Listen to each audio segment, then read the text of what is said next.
Thanks for joining us for this session. We'll focus on sustainable aviation fuel, or SAF, as well as the SAF Registry. And today with me, I have Hemant Mistry, who's Director of Net Zero Transition, Preeti Jain, who's the Head of Net Zero Research and Programs, and Michael Schneider, who's Associate Director for Sustainability Programs. Hemant, over to you.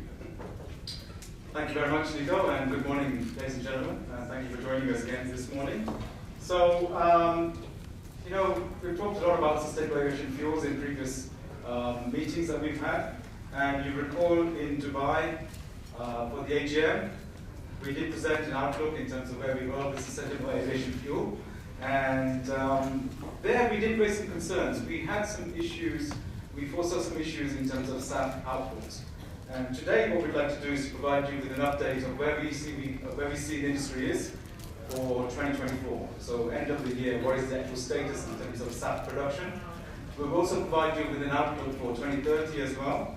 But we do also want to spend some time to present to you one of the key facilitators for SAF going forward, which is going to be the SAF Registry. So we'd like to talk you through that.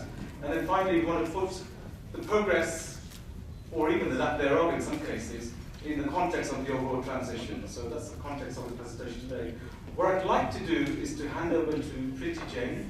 Now, Preeti is the head of Net Zero Research and Programs, and she and her team have been responsible for all the work which will be presented in the first part of this presentation. So, Preeti, over to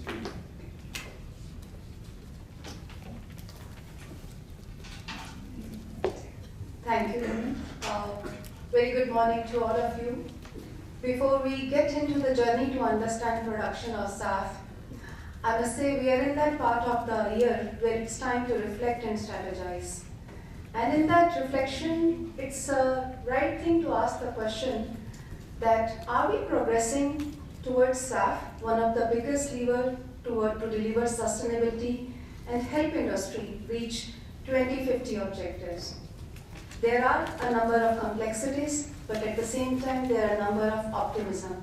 Let's navigate that journey together. Before we get into the production landscape this year and next, we are discussing this because we look climate change and energy transition as two imperatives, which industry has to undertake and go through the journey. But when you look at the aviation, I must say that transition is not new to this industry. You all have been, in this room and witnessed that how technology and fuel quality transition has happened in this industry over the last 70 years, from aviation gasoline to jet kerosene, from minimal volume of jet kerosenes at the refinery to 7% of the product share today. In fact, today we see a benchmark when it comes to technology as well as fuel quality. When it comes to SAF, we have to go through a similar journey. But that journey will be spread not over 70 years, but 25 years. And to make that happen, IQ and different nations, as well as industry, we have a clarion call that how we meet 2050 net zero target. So how SAF looks in this overall big picture? Let's see that progress together. When you look at the big picture, there are a number of studies out there which look into the SAF projection assessment. There are studies which estimates and take into consideration of 150 to 300 projects for the SAF, and these projects have been mapped under various studies. At IATA, we have mapped around 220 projects spread around the globe. What makes us different that out of 220 projects, we have considered only 158 identified renewable fuel capacity that have explicitly mentioned either SAF capability or intent to produce SAF. What makes us further, stand out among all of these studies is the effort to validate and authenticate these numbers by direct engagement to our multiple project developers, which we have considered in terms of our capacity estimations. And we see these 158 projects cumulatively account to around 51 million ton of renewable fuel capacity, where we see that 20 projects currently are operating. But at the same time, I must underline that around 100 projects are still at the announced or very early stages, indicating we need more policy support so that these projects move forward, and rest of the projects are either in the construction stage or at pilot or demo scale. HEFA is, yes, clearly a key pathway, which I will discuss in the subsequent slide. I must also share that we see that how policies have shaped development of these projects, because nearly 60% of these projects are either located together, collectively are located in US and Europe. Let's look at these projects year-wise and how the cumulative capacity is growing from now till 2030 in terms of the total capacity as well as in terms of technology diversification. As an industry association, we do believe that SAF success can be built on the technology diversification as well as feedstock diversification. But the question comes, is that happening? Let's see. When we look at this slide, each bar you see on this slide is showing you cumulative capacity of renewable fuel capacity, which is developing around the world. And we see by 2030, as I shared in my previous slide, it will be 51 million tons. But the blue color, which shows that HEFA pathways, which utilize lipids and oil feedstock, is going to be a predominant pathway that doesn't leave us with the requirement that we need technology diversification. But at the same time, I must highlight, it also calls for feedstock rationalization for hard-to-abate sector like aviation, because we don't have any other choice.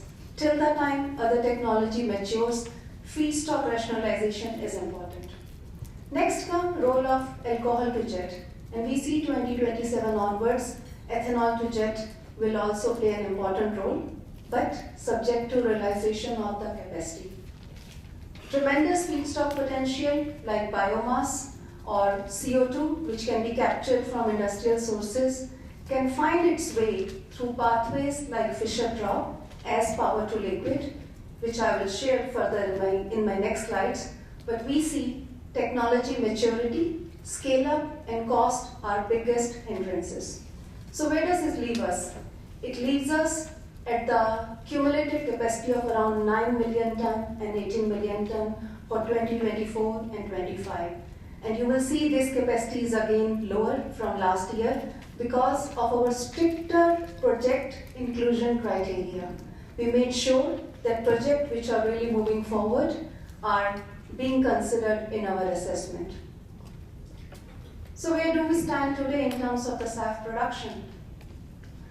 I must say it's a bit disappointing to see that SAF production numbers are not able to reach the last year estimates of 1.5 million ton, which we thought, because of different policy drivers, we can find that kind of production. But we are standing only at 1 million ton, less than 1% share of sustainable aviation fuel in the commercial aviation fuel basket. And going forward also, next year, yes, there is a positive side. We see this 1 million ton production to be doubled, reaching around 2 million ton, but still it will not be reaching 1% of conventional fuel share. So making a big gap in the expected SAF supply which is required and the current production estimate. I would also like to draw your attention on the lowest line in this slide, which shows SAF percentage share from total renewable fuel capacity, which is essentially SAF production divided by total renewable fuel capacity.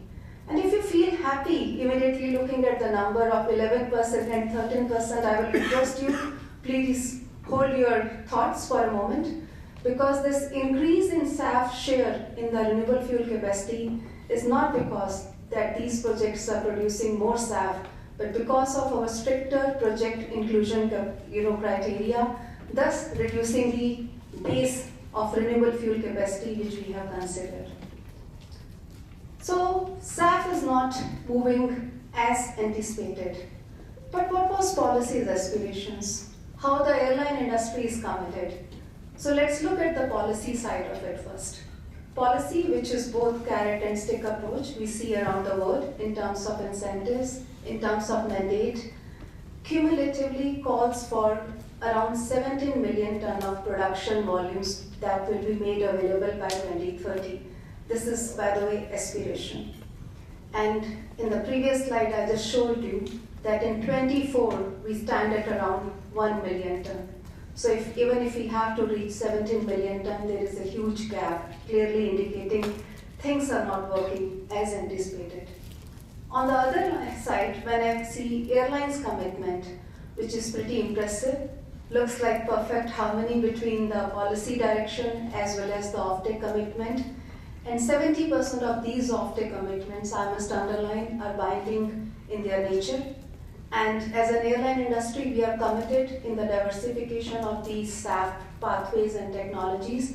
So not only these binding agreements are for HEFA, but they are also for the new technology pathways like Fischer-Tropsch, PTL, as well as alcohol-to-jet. So definitely industry is making an effort how we help in each and every possible manner to scale up SAF. Technology diversification and feedstock diversification, as I mentioned, are essential pillars. But when we look regions and spread of 51 million ton capacity in terms of technology and feedstock, we see there is not enough progress happening, and there is a contrast around the world, both on a positive side as well as not so positive side. Let's look at the not so positive side. Africa. I think all of you always hear, that Africa has a tremendous potential, but we see that potential is not getting channelized. So it's a definitely call to multi-stakeholders, energy companies, government, that how we make sure that can be harnessed and channelized. When it comes to Asia, we see the missing supply chains are not leading to the more SAF projects. And existing SAF projects are primarily HEFA based, and some new capacity is likely to be alcohol-to-jet. And if till the time we won't have more incentives, technology to these regions, we won't see many of SAF projects. Americas on the other side, the policies are making emphasis that they expand from the HEFA capacity base to alcohol-to-jet and Fischer-Tropsch, and thus you can see in this pie chart over Americas, the color apart from blue is also yellow and red. But the most interesting pie chart which stands in this slide is one for Europe. And you will see most of the colors are there in Europe, indicating that incentives or grant are definitely allowing diversification of different technologies and pathways. But can it lead to SAF production volume? And when we try to find that answer, we see that many of these projects are still at pilot and demo stage. So much far away from the reality to make those production available on the ground and available to the airlines. We also further slice the pink part of this pie chart, which is PTL projects, and ask this question to ourselves: can PTL be a game changer? We see mandates are the key drivers for PTL and PTL projects. And when we try to look into the policy as well as PTL capacity around the world, including Europe, because around more than 70% of these projects are in Europe. If you look at the yellow color, which is basically driven by policy mandates, how much of SAF volume capacity will be required. And we look at the blue color, which is basically showing how much of capacity has been announced to meet the requirement. Looks like a perfect symphony that policy is giving you mandate and these much of SAF volumes will be available. But that's not the reality of these projects showed us. When we looked into these projects with much more, granularity, we found that 70% of these projects are just announcement. And out of 70 projects, 15 projects have already been cancelled. Given the fact that PTL technology has a potential and it can unlock bio-feedstock limitations, but the technology challenges, the scale of technology, the capex requirement, as well as maturity are the key factors, and we feel despite having mandates, there is a clear risk. And as an industry, we need to have more policy enablers to make this happen. And before I hand over to my colleague, I must underline the importance of policy sequencing, which we have been telling time and again, that you need incentives first to create a functional market, to make these volumes available before we start thinking about mandate. So with that, I will stop here and hand over back to Hemant. Thank you, Preeti. And so that was, I think, an excellent review in terms of the current status for SAF production, some of the challenges we have. By the way, PTL is power to liquid, or otherwise known as e-fuels, just in case someone missed that. So, you know, we're looking at all of these challenges, and from our perspective as IATA, representing over 330 member airlines, we're trying to do everything we can to make sure that airlines, our members, are able to source, to purchase, and account for SAF. And it's one of the key roles that we can actually execute across the world. So we've developed SAF model contracts, so the suppliers and airlines can have a basis for negotiating SAF supply. We've been training our members across the globe so that everyone has a proficiency on SAF. We've developed guidelines on SAF sustainability documentation so that the environmental attributes can be transferred from the producer down the supply chain to the actual purchaser as well. And we've got detailed guidelines and manuals in terms of compliance with regulations such as CORSIA and refuels. So we're trying to do all of these things. And very importantly, we're also now in the process of rolling out a global SAF accounting platform. This is what we're calling the SAF Registry. Now you're going to hear more about that in a second, but this is really for application across all regions, across all airlines, so that everyone has access to SAF production and can utilize production where it's best fit. And that's really important for us, particularly if we're going to scale up the market.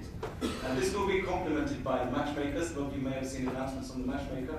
That's really a service where the airlines and suppliers can contact each other when they have a natural interest to purchase or to sell SAF. And we also want to digitalize the use of SAF as well. So we want to expand the fuel data standards to include SAF. So these are some of the components, but also working on specific projects. We're working on bringing together the technology providers, the feedstock developers, governments and financiers into specific projects so that we can start to boost projects, particularly in developing nations and developing regions. That's really important. And finally, earlier this year, we rolled out what we call Track Zero, so we're able to track the progress across member airlines in terms of net zero. So I want to go back and maybe I give Michael an opportunity to describe the SAF registry in more detail. This is really a very important facilitator for us in terms of SAF rollout. So Michael. Thank you, Hemant. Good morning, everyone. It's my great pleasure to talk about the SAF registry. Certainly very close to my heart, but not only to my heart, because this is a very strategically important project for IATA. I would consider this as one of the flagship projects. And for good reasons. I think we heard from Preeti very well the importance of SAF as being one of the primary levers for us to reach decarbonization. Reality is, SAF is not available in all parts of the world. So I think we saw some pockets where SAF maybe is more prevalent than in other parts. But I think it makes sense to use SAF where it's being produced, or closest where it's being produced. And it does not make sense to really ship around SAF around the world. First of all, from the cost point of view, but also from the point of creating additional emissions by shipping basically SAF from one part of the world to another. So this makes sense for an approach that we call book and claim, and the use of a registry where we, by means of certificates, make this an accounting exercise. I know this concept of book and claim is not an easy one to convey. But let me give you two examples, and maybe one example that is more relatable for everyone that has a house that pays an electricity bill, and it's something that's actually, it's not book and claim, it's an approach that is being used in the electricity market for many, many years. When you get your electricity bill, you can opt in many cases, in many countries, that you pay a green premium or for green electricity that could stem from hydro or from solar. And what really happens in the background is that the green electrons actually never arrive at your house, because the electricity provider buys certificate from the renewable energy market. And those certificates are being accounted for, and of course you pay a premium, you pay a little extra, that basically finance those certificates. And so this whole exercise becomes an accounting exercise. That's actually not so different in the case of aviation, and I give you an aviation example obviously here. Let's assume you have a fuel supplier based in California that provides SAF into San Francisco airport. So SAF molecules are commingled in the hydrogen system of San Francisco airport, and you have an airline or airline operator based in Johannesburg with no access to physical SAF. This airline will still be able, by means of booking claim, to engage with the supplier in California, negotiate a contract. Let's assume the contract has been concluded by means of SAF certificates that are immutable, that are based on something that's called the proof of sustainability. You can dislodge, you can disconnect the environmental attributes, meaning the benefit of that SAF, the CO2 reduction, you can basically decouple that, and you can transfer this via a certificate and a registry to the airline in question. So that allows really for this airline to make a claim, a CO2 reduction claim, without actually having the physical use of that SAF. What happens at the airport, where in San Francisco basically the SAF was supplied?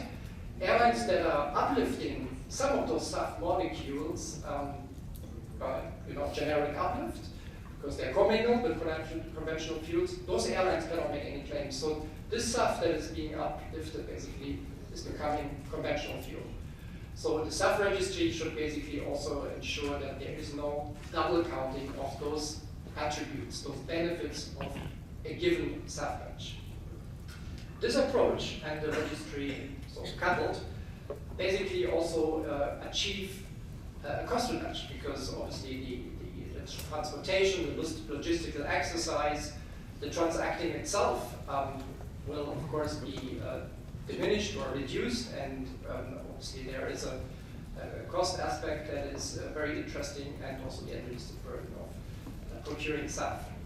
Another area we heard from Preeti very clearly, there is more and more regulatory frameworks that emerge in Europe, in other parts of the world. We have CORSIA, so airlines facing basically the task of meeting their obligation, and this can be very complex to fulfill. And here, the IATA SAF registry, and I'll give you a little snippet and screenshots of what has been developed so far. This system will actually exactly do what I described. It allows the decoupling of the environmental attributes and to store the information in an immutable way. So the system can upload what is called the proof of sustainability, which is a certified document. It captures 100+ data items from the feedstock that's being used, the production process, the life cycle emission, all the important information that allows it then, after the validation and acceptance within the system, to be transferred from one party to another, from the fuel supplier to the airline, for example. It also allows the claiming under the regulatory frameworks, and here very important, we're working very closely with governments, state authorities, ICAO, the EU Commission, to understand what is it we can bring in front of them, how can we pair those state authorities with the airlines within the system, so that they can validate or accept claim directly, and this would, of course, greatly help with the administrative burden. And again, it can reduce some of the cost. Here you see the typical users of such a system, so the key actors that would be accessing the system. It's the SAF producers, the fuel suppliers that obviously interact with the airlines that procuring the fuel, and then of course we have the end customers. We have freight forwarders, shippers, we have corporates. In the case of a corporate, let's say I'm a large corporate that has a specific transport activity within the airline. I would like to reduce my carbon footprint from business travel. Then, in this case, the system also facilitates the co-financing of the SAF, where the corporate makes an investment to reduce their own carbon emissions, from the transport activity, and the airline can submit within the system to the corporate, again, a certificate that allows them to make a claim under any reporting initiative that maybe the corporate takes part. So this is a very crucial, important mechanism also for the airlines to work with their customers and help them to substantiate any visual adaptations.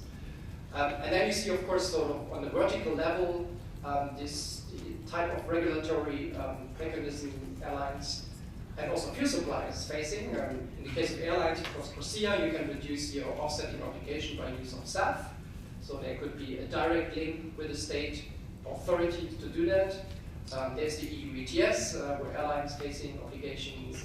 And on the fuel supply side, there are mandates, for example, in France and in Europe, where the system can help them to substantiate that they're actually meeting the mandate. So, very important when we started this project that we had on board all those important stakeholders to help us develop the system and to get their support. And we have a great number of early adopters, which I think is really, really positive news for the industry. Obviously, our members are fully behind this initiative. We certainly work with the major producers, and every time I show this slide, it's already outdated because we have more organizations, airlines joining this program. But also, of course, very important, the states. And here again, we're not only working with 6 states, in fact, we're discussing with those states that are contemplating of joining. We're discussing with the EU Commission, we're discussing with IATA to progress this and to make it a system that is robust and accepted by the authorities and by everyone using it. And maybe the last slide, where are we standing with this project? So when we started back in December 2023, when the project was approved, we started, I wouldn't say exactly with a blank page, but we of course needed to very well understand what is it we need to build here, what is it we can put in front of, for example, governments, in terms of data, what are the inputs, outputs. So we had 100+ sessions with different stakeholders to gather all the requirements, functionalities. We are in full swing with the development. In fact, I'm very proud to say that yesterday and today we had our pilot session with those partners that you saw on the screen to already validate what has been developed. Is it meeting the requirement, fit for purpose? And we, of course, looking very much forward to its launch in April 2025. I'm very much convinced this is really a game changer for the industry, extremely important project, and of course we can only thank all those organizations that help us to release or to develop this mechanism. With this, I'm handing back to Hemant. Yeah, no, thank you very much. So a really important activity for us, and I'm sure you'll be tracking that in terms of the main milestones you see there. Minimum product launch, April, and then release in June. So very important facilitator for SAF going forward, particularly in terms of trying to make sure that we can use global production, global feedstock, and understand how best we can utilize the use of SAF across the airline industry. Let me go back and reiterate how important SAF is, of course, in our journey, and SAF production and availability, because we need to ramp up. And when we look here in terms of the roadmap which we have previously released, and other roadmaps show a similar story. Each roadmap always declares SAF is the biggest lever. That's a given. And for us, what we're looking at is by 2050, we're looking at SAF to replace the use of fossil fuel by almost 90%. And there you can see the combination between power to liquid and biomass solutions.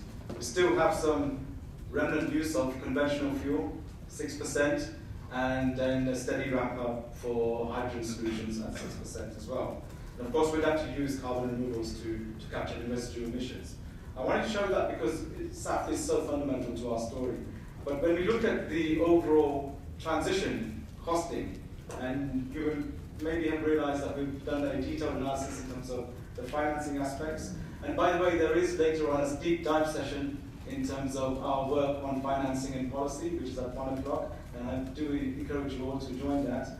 But we've looked at the cost of that transition. So we've looked at the cost of the incremental cost of SAF compared to conventional fuel, according to our forecast, the cost of course zero offsets, the cost of using hydrogen on new aircraft, the cost of carbon removals, and we look at that as a transition cost for airlines. And that equates, according to our analysis, to 4.7 trillion.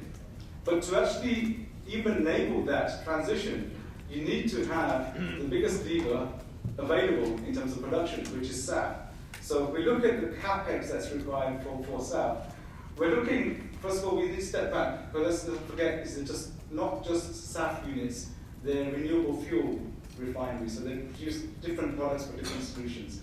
And once again, just to reiterate what Preeti was saying, it's not an aviation-only journey, it's a multi-sector solution journey. So what we're trying to create here, and governments need to understand that, is it's not just about aviation, it's about providing solutions for other users, including renewable diesel and different transport modes as well.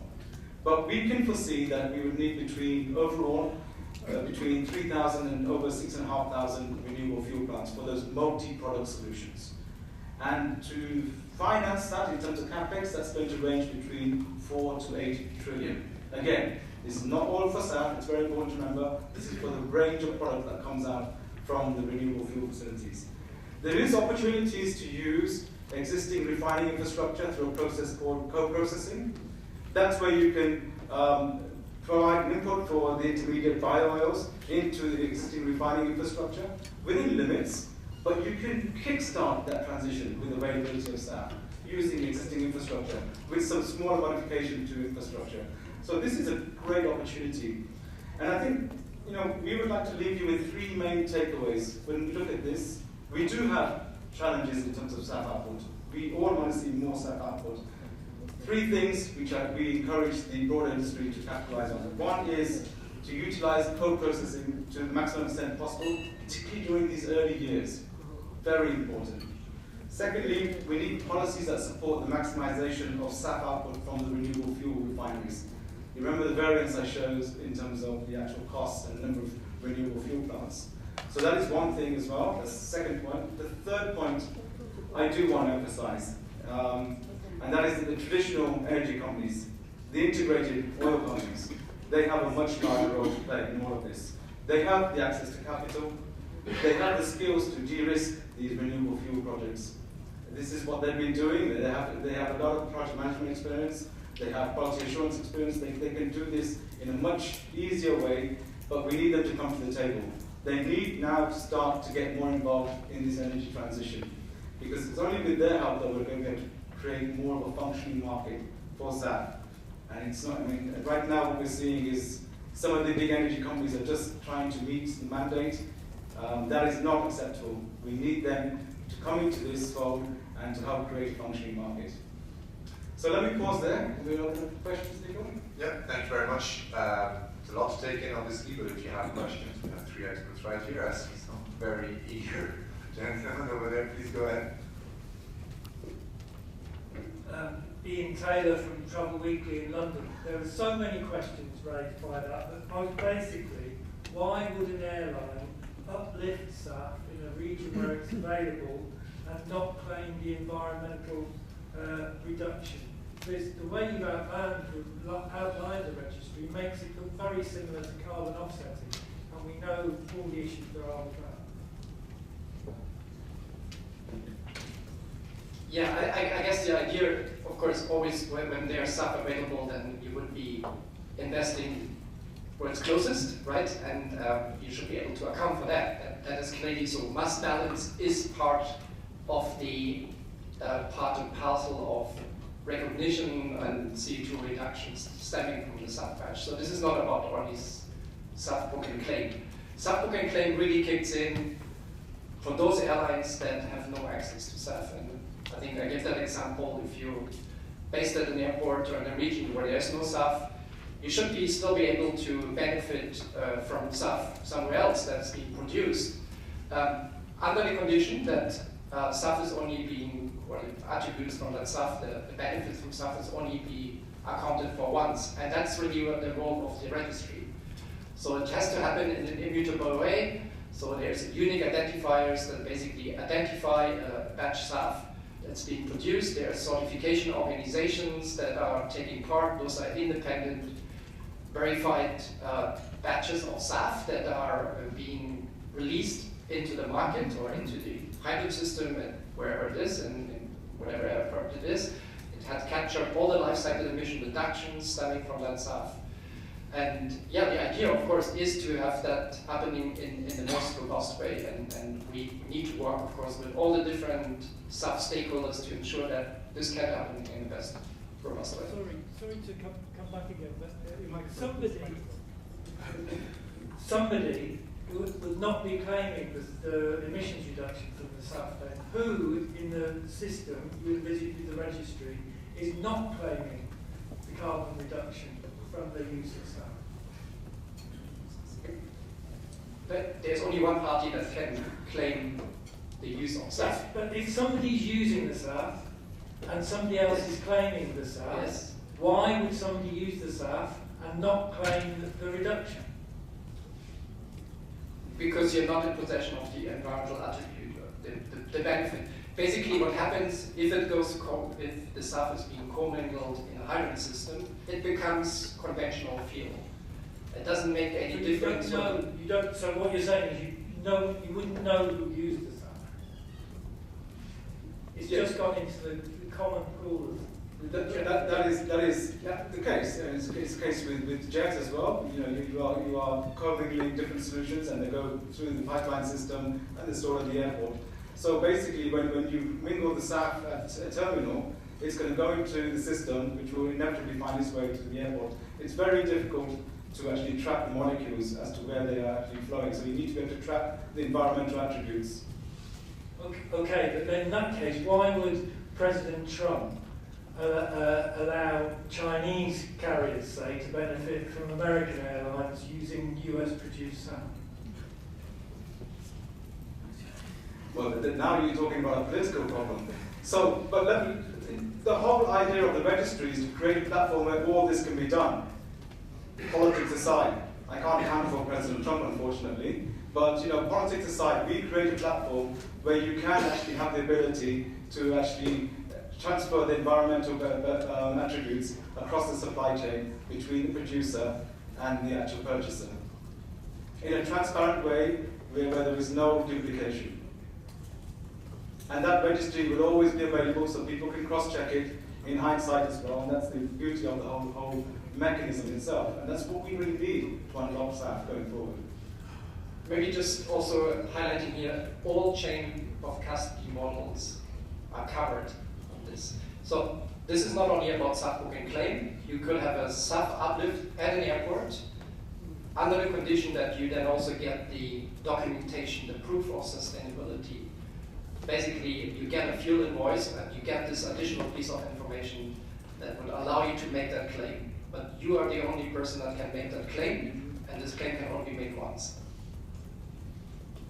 Can I intervene? Yeah, this is Marie again. Hi, everybody. The buyer is the person or the entity that benefits from the environmental attributes, yeah, that are associated with a batch of SAF that they have bought. So the buyer gets the benefit of the claiming, and the user, we don't care. Certainly the atmosphere does not care who flies that SAF. Yeah, so the important thing for us in this project is that all airlines can participate in this market and have access to SAF, and that all SAF producers can have access to airlines to sell that SAF too. This is why this is such an important element in a global SAF market. Thank you. Sorry for the interruption, guys. Okay, sorry to interrupt, but Sorry, what is the principle of carbon offsetting? So that is the principle of carbon offsetting, isn't it? But the environment doesn't care so long as the carbon reduction is met. So it's basically a registry with the same theoretical background as carbon offsetting. So, if I can add to the discussion, I would say offsets or SAF, we need both. I think that is first and foremost. But coming back to your question, if someone is using SAF and why they can't claim it, we need to look at it from another lens. For example, SAF is being produced in a region where there is not much demand. So it can be used as a conventional aviation fuel in the aircraft, and the other party can take the benefit. In that instance, the party using it will not take the benefit. The party, as Mari mentioned, who is purchasing the SAF will claim the benefit. So we also need to look at it from a point of view of creating industries in the regions which have feedstock abundance and also can use the technology to produce SAF. But just to close up on this one now, because I think it's quite important that we clarify this is not like an offset, because you have basically a closed loop system. You basically have the feedstock generation where you have the carbon benefits. That feedstock is used for your fuel creation, and that's burnt in terms of the engine. That is a closed loop. So that's what makes it very different from a carbon offset, where you have no traceability in terms of the actual permanence, in terms of the solution which you're offsetting itself, and various other functionalities. The fact that we have this recognized in IATA and in ICAO as an in-sector solution is fundamentally important, and it's also recognized, of course, in terms of regulations with ETS and of course here as well. Hi, I'm Jain from Reuters. I wanted to ask, because what we're seeing a lot when it comes to SAF is the announcement of offtake agreements and airlines saying that they've signed an offtake agreement. How much responsibility lies with the airlines to tell customers whether that offtake agreement actually happened? Because, in a lot of cases, they don't necessarily ever come to fruition because of the lack of capital investment. So what do you think is the responsibility of the industry to be transparent about that? Well, I think it's very important to be transparent in terms of the offtake agreements and what your commitment is to SAF. And that's part of the process which we're undertaking in terms of some of the numbers you've seen. That's because of the transparency from the airlines, of course, but also what Michael and his team are doing with the Track Zero program. They're actually looking at tracking all of the activities as well, so we can monitor what progress has been made. So if we don't have the transparency, if the consumers don't have transparency, there's always going to be an issue, and I think it's in everyone's interest for that transparency. But in a lot of, would consumers then have to come to IATA instead of to the individual airline to be able to see that, right? Because as it stands, most individual airlines don't give announcements saying actually this fell through. I think I see what you're saying. So I think it's really important that we're able to show what, as an industry, what is actually out there in terms of commitments and how we're going forward. So in all of these things, as we progress, and it could be for carbon offsets, it could be for other solutions and so on, as we progress, we will find, because we're on the journey, some things may not materialize. That is going to happen. I think we all need to understand that. We're at the beginning of a journey to a large extent. And some of these are quite complex solutions as well. So when things don't happen, we need to be able to understand that things have changed. And we need to move forward and if we can register that change, that's absolutely brilliant, and that's always good for the consumer. If I may just add on that point, I think at the very beginning point, the offtake is important from a bankability of new technologies. If it won't happen, the new technology projects may not move forward. The other thing is important about following a part of these projects or whether progressing, monitoring of these projects and a consistency. What we see as an IATA when we were mapping all these projects, there are so many different estimates. I think probably as industry association, we feel there need to be a coherent effort so that all these projects are mapped in a similar fashion and so that we can really track and have a transparency. What is really moving forward, what is not. Thank you. We'll go at the back. Thank you, Ms. Melina from China Company again. As we are learning from the last session, one of the bananas faced by the aviation industry starting from next year on would be lower fuel prices. In view of this thing, what more incentives are to be introduced in the SAF scenario to offset the lure of cheaper oil prices? Thanks. That's an interesting question. I think if I need to take a step back and look at the SAF project, what is needed for the SAF project success before I get to the pricing part? You need feedstock supply chain and making sure that that feedstock is available at a rationalized price. So what we see is that is one of the most important missing link for these SAF projects to move forward. Second comes the technology part. What we see is also, apart from DFA or the new technologies, the financing is not available. Government provides funding, but most of the time this funding is around 20 to 30% of the capital cost. Thus, these projects are not able to move forward. So even before I look into the comparison to the crude price and coming down, I would say in terms of incentives, we will need robust supply chain, making sure that feedstock supply chain are built and that feedstock is available at a rational price, that projects can really move forward. And secondly, financing coming to these projects from both private as well as government sector, so that these projects can be deployed at scale, which is not happening in many of the new technology-based pathways. Once you deploy, only then you will be able to achieve the scale. Thank you. Good, Eric. And then we'll have time for one last question. We're about running out of time. Thank you. And then, sorry, just want to ask you before we finish, I'll hand over to Tony as well, who has an announcement to make. Thank you. Hi, Helen Nasty-Beresford from Aviation Week. I was just wondering, you talked about the role of the traditional fuel producers. Earlier on, Willie Walsh was quite pessimistic about their role, saying that a lot of them have sort of made big announcements and then gone back on them. Do you see any kind of signs that will change, or what needs to happen to make them take on that role? Well, I think they need to be encouraged, not just by us, by everybody, including governments, to take on more ownership in terms of their ability to facilitate this transition. And as I said, when we look at renewable fuel facilities, or even co-processed, SAF or co-processing generally, the solution is not just for aviation. So they really hold a lot of the keys here in trying to move forward.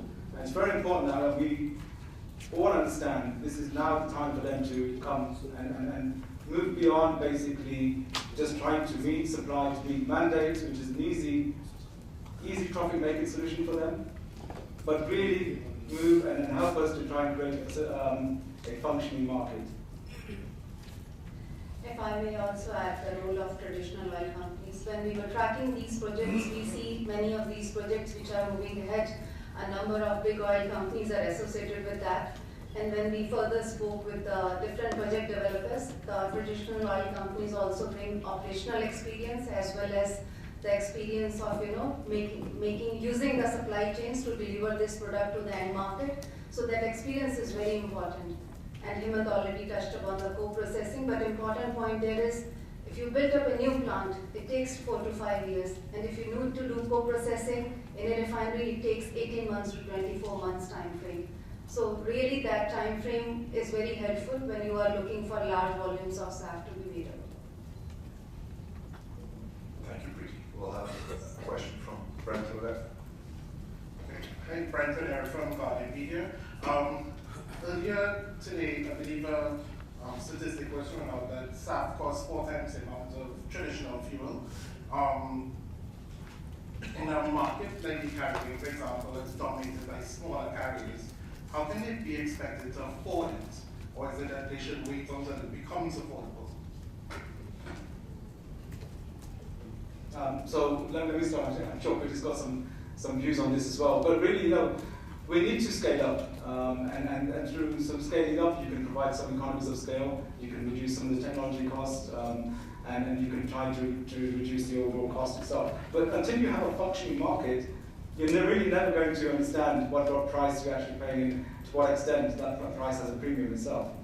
So that's what really needs. We need to move forward, and we don't really have a proper price index right now. So that we have some feedstock criteria and so on. So we're still very much at the early stages. But we hope as we scale up and we also diversify in terms of feedstock solutions and technology solutions, and also in terms of geography, we'll be able to reduce those prices. If I may add, what is the cost of SAF?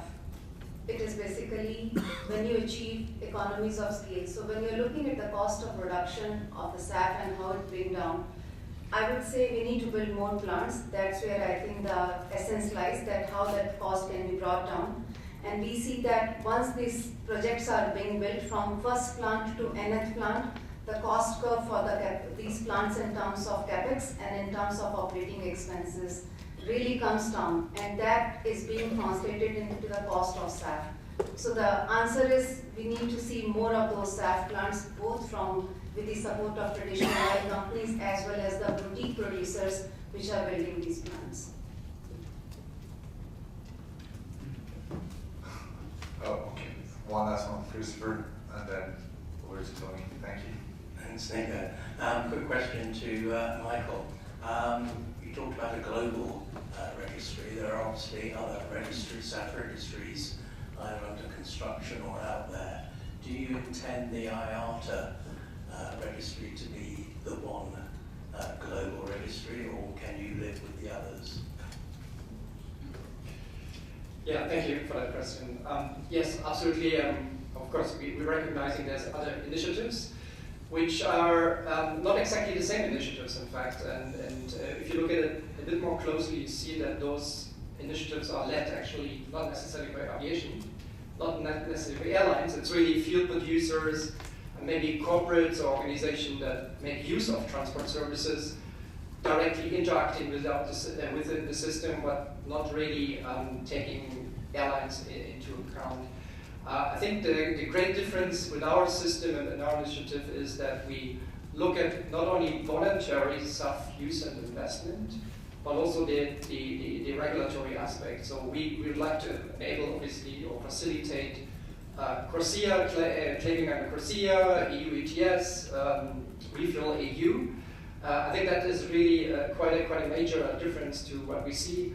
We also look at all chain of custody models to be covered, so any uplift of SAF that happens at an airport, not only SAF book and claim, should be captured within our system, and this has to happen in an automated way.